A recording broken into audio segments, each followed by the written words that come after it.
Last summer, I took a solo road trip through the mountains. I wanted some time away from everything. Just me, my thoughts, and the open road. I was driving late one night when my car started sputtering and eventually died. I managed to coast to the side of a desolate road, completely cut off from civilization. My phone had no signal, and it was pitch black outside. I remembered passing a small town about 10 miles back, so I decided to walk there and look for help. After what felt like hours of walking, I finally saw a faint glow of lights ahead. As I got closer, I realized it wasn't a town, but a single house.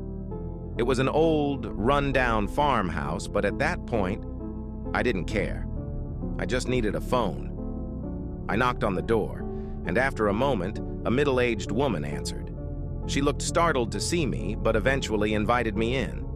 The inside of the house was even more decrepit than the outside. The wallpaper was peeling, and the furniture looked like it hadn't been touched in decades.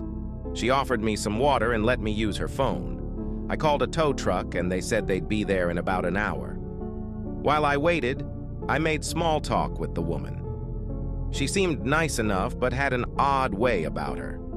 Every now and then, she'd glance at a closed door at the end of the hallway with a nervous look in her eyes. I asked her if she lived alone, and she hesitated before saying yes. About half an hour later, I heard faint shuffling noises coming from behind that door. I asked her if she was sure she was alone. She laughed nervously and assured me it was just the house settling, but her eyes told a different story. Follow for part 2.